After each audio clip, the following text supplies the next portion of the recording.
Hello guys, it's me again. Kung bago ka pa lang sa aking YouTube channel, it's me, Jinkais TV. For today's video guys, ay ituturo ko ang dalawang tips kung paano mag-private at malak ang ating mga Facebook account para maiwasan natin ang ating mga stalkers at mahack ang ating mga Facebook account. Lalong-lalo na guys sa ating mga Facebook information. So kung interesado ka sa video ito, panoorin mo hanggang dulo.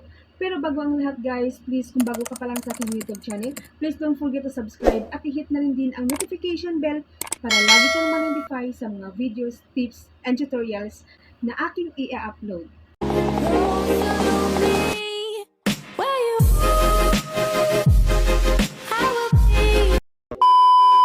So una guys, i-update muna natin ang ating mga Facebook account. Kung na-update na ninyo ay nakalagay dito is open. So i-open na natin guys kasi sa akin ay na-update na. Ayan, click natin ang open and then next guys is mapupunta tayo sa ating mga Facebook account. So ngayon guys, dito na tayo sa ating mga profile pics. Kung nalock ba, ayan guys, hindi pa nalock yung ating mga profile. First steps guys is i-lock natin ang ating profile account. So, una guys, isi-click natin itong burger icon sa taas and then settings, ayan.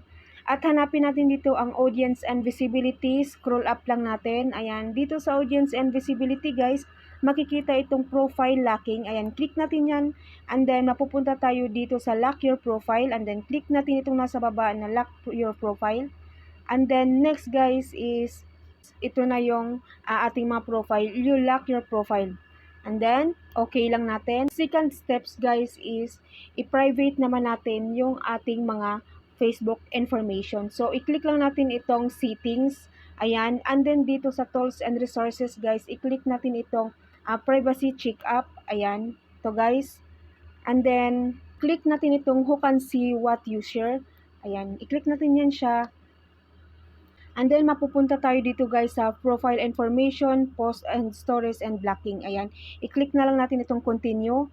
Ayan, dito guys sa profile information, kung nalagyan ninyo siya ng number at email address ay lalabas yan siya dito. So, ito guys, kung i-click natin yan siya, meron dito, kung nakapublic yan siya guys or friends, gawin na lang natin ng only me para tayo lang makakita. So, dito naman guys sa birthdays and 19th, dapat naka-only me lang. Ayan. And then, dito sa cities, pwede din ninyo yan siya ay only me or friends. Depende na yan sa inyo. Ayan, dito guys. So, friends and following, ayan, dapat naka-only me lang yan siya guys. Ayan, para ikaw na lang yung makakita ng kung sino yung pina-follow mo at sino yung mga followers mo. And then, pagkatapos niyan guys, is i-next lang natin. Ayan, dito naman guys sa default in audience, ayan guys. Ayan, pwede yan siya i-friends or idepende na yan sa inyo guys kung i-only me lang. And then dito naman guys sa ating mga stories, ayan, kung sino lang yung makakapag-view ng ating mga stories, ayan, ilagay lang ninyo na friends, ayan.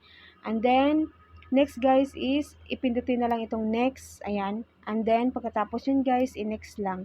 Ayan, so dito na guys, so review another topic, ayan, i-click lang yan.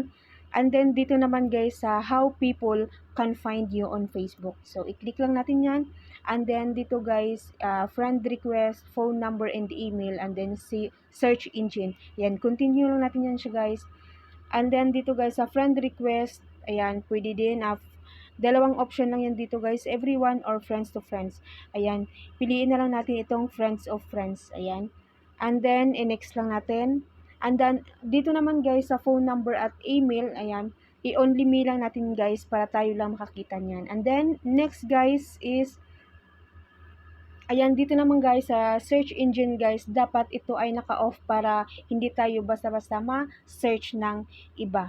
So, ayan, and then next, ayan. So, dito guys, natapos na. And then, dito naman sa baba is, meron nakalagay na review another topic, ayan. And then, dito guys, sa how to keep your account secured, ayan. Click natin yan, and then, how to keep your account secured, ayan, dito guys, sa your password is okay, two-factor authentication is on, and then, login alerts are on, and then, i-review lang natin yan siya guys, and then, dito guys, kung gusto ninyo, private talaga, pwede ninyo siyang i-change yung password, or kung gusto ninyo na hindi na kayo mag-change ng password, skip lang ninyo yan siya. And then, dito naman guys, sa two-factor authentication is on. Dapat guys is naka-on yan siya guys. Ayan.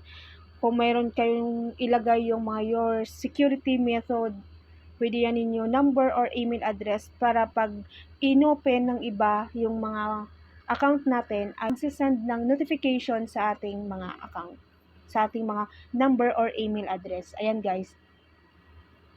Tapos yun guys, kung natapos na ninyo yan, next lang, anyan. And then dito guys, sa control your alerts, ayan, i-open lang natin guys yung ating mga email address at yung Facebook. Kasi guys, kapag may mga nag-o-open ng ating mga Facebook account, maka-receive tayo ng mga notification galing sa kanila na ino-open nila yung ating mga Facebook account. Yan, makaka-receive tayo dito sa email address at sa ating mga Facebook notification. So, ayan guys, and then next lang natin yan siya, and then review another topic. Ayan, next. And then next guys is dito naman sa your data settings on Facebook. Ayan, i-click natin yan siya.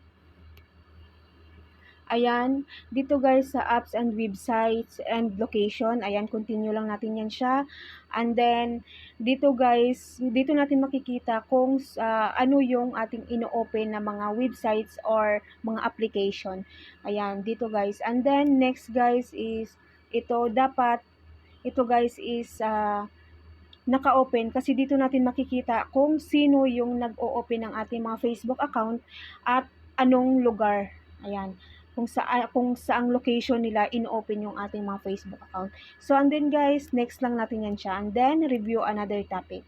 Guys, and then, back tayo dun sa audience and visibility. Ayan guys, dito naman sa audience and visibility, i-click natin itong followers and public content. Ayan. And then, dito guys, dapat sa followers and public content, dapat naka-friends lang yan siya. And then, who can see the people pages and list you follow. Ayan. Dapat guys is naka-only me lang yan siya.